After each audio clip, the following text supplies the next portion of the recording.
बिस्मिल्लाहिर्रहमानिर्रहीम इय्याका नअबुदु व इय्याका नस्तईन अस्सलातु वस्सलामु अलैका या सय्यदी या सनदी या रसूलुल्लाह व अला आलिका व अस्सहाबिका या सय्यदी या सनदी या हबीबल्लाह।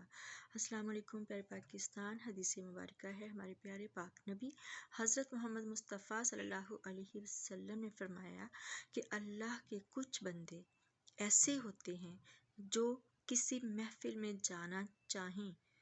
तो उन्हें इजाज़त ना मिले,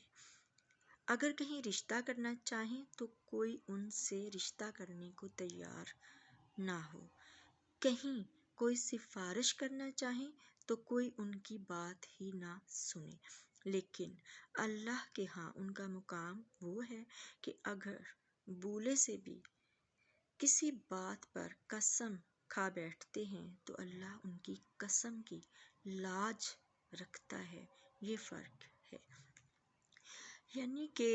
हम देखते हैं जो हमारी ज़िंदगी है, ये जो दुनिया है, हमने देखा है ख़ास तौर पे आजकल के दौर में कि प्रोटोकॉल हमेशा उस बंदे को दिया जाता है जिसके पास माल हो, पैसा हो, जिसके पास ओहदा हो। लेकिन जबकि हमारे मज़हब में हमारे प्यारे नबी सल्लल्लाहु अलैहि वसल्लम ने वाज़ेह फरमा दिया कि अगर किसी को किसी पर फजीलत है तो वह महज तकवा की बुनियाद पर है, इसके अलावा कोई किसी से अफजल नहीं है। अब वो कौन से बंदे होते हैं? कुछ बंदे यानी कि अल्लाह के गरीब बंदे। फ़र्ज़ करें अगर कोई मुच्ची है वो ज़मीन पर बैठकर जूते गांठ रहा है, या अगर कोई अम्मा है वो बैठी हुई गर्मी में जो है वो अब दाने भून रही हैं, और लेकिन अल्लाह के साथ जो है उनका मामला ऐसा है कि अल्लाह उनका दोस्त है और वो अल्लाह के दोस्त हैं और अल्लाह उनका वली है और अल्लाह उनको महबूब रखता है और वो अल्लाह पे भरोसा करते हैं और मोहब्बत करते हैं अल्लाह से। इसके बावजूद कि उनके पास दुनिया का कोई ऐसा चीज़ नहीं होती कि लोग जो है वो उनको अपने पास बुलाएं, उनसे मोहब्बत करें या उनको अपने बराबर समझें। यानी अगर कोई कहीं पे कोई अमीरों की महफिल है तो उसको इजाज़त नहीं मिलेगी, चाहे वो कितना भी अच्छा क्यों ना हो, जो भी हो, इस महज वो जाने की कोशिश भी करेगा उस महफिल में तो उसको बाहर से ही रोक दिया जाएगा, भाई आप अंदर नहीं जा सकते। तो अगर वो किसी से रिश्ता करना चाहें, यानी कि अगर वो गरीब हैं, उनकी बेटी है और वो अपनी बेटी का किसी मतलब रिश्ता करना चाह रहे हैं किसी ऐसे घराने में जिनके पास माल व दौलत है, लेकिन वो इस वजह से ठुकरा देंगे कि ये तो हमारे बराबर के नहीं हैं, इनके पास तो कोई माल पैसा नहीं है, सिफारिश करना चाहेंगे तो उनकी कोई बात ही नहीं सुनेगा कि तुम्हारी क्या औकात है भाई। यहाँ पे अगर कोई मिनिस्टर है या कोई ऐसा है तो वो सिफारिश करे ना भाई कर दो ऐसे।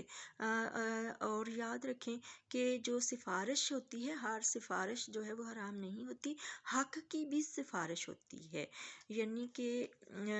जो है अच्छाई के लिए अगर किसी की सिफारिश की जाए तो वो जो है उस सिफारिश को अल्लाह ताला पसंद फरमाते हैं। तो यही है कि अगर वो सिफारिश करना चाहें तो कोई उनकी बात ना सुने। यानी कि अगर वो एक रिश्ते की ही सिफारिश करना चाहें, भी मैं कहता हूँ कि ये आप उसका रिश्ता कबूल फरमा लें, वो लड़की बहुत अच्छी है, मैंने खुद देखा है, दीनदार है, नमाज़ें पढ़ती है, किरदार की अच्छी है, लेकिन कोई सुनेगा ही नहीं। भाई तुम कौन हो, तुम्हारी औकात क्या है कि तुम हमें सिफारिश करने आ गए हो हमारे पास। तो फिर अल्लाह ताला रसूलुल्लाह सल्लल्लाहु अलैहि वसल्लम फरमाते हैं कि लेकिन अल्लाह के यहाँ उनका मुकाम वो है कि अगर भूले से भी किसी बात पर कसम खा बैठते हैं तो अल्लाह उनकी कसम की लाज रखता है। यानी अल्लाह को वो इतने महबूब होते हैं कि अगर वो भूले से भी बेख्तियार अगर किसी चीज़ पर कसम खा लेता है कि अल्लाह की मैं कसम खाता हूँ कि ये ऐसा नहीं होगा, मैं अल्लाह की कसम खाता हूँ कि वो जो जालिम है जिसने बहुत जुल्म किया है, बहुत कत्ल किए हैं, मैं अल्लाह की कसम खाता हूँ कि ये बर्बाद होगा, तो क्या अल्लाह ने लाज रख ली उसकी कसम की और वो बर्बाद हो गया। इसलिए हमें चाहिए कि हम किसी को भी दुनियावी लिहाज से हकीर ना समझें, کسی کے خلوص کو مت ٹھکرائیں، کسی کی بے لوث محبت کو مت ٹھکرائیں، اور محض اس وجہ سے جو ہے وہ اس کو آپ آنر نہ دیں، عزت نہ دیں کہ دنیاوی لحاظ سے جو ہے وہ اس کا کوئی مقام اور مرتبہ نہیں ہے۔ یاد رکھیں اللہ کے نزدیک جس کا مقام اور مرتبہ ہو گیا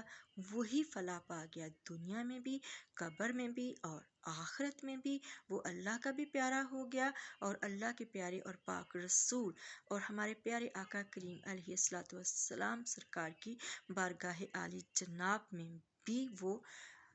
اہم ہو گیا۔ تھینک یو سو مچ پیارے پاکستان، اللہ حافظ۔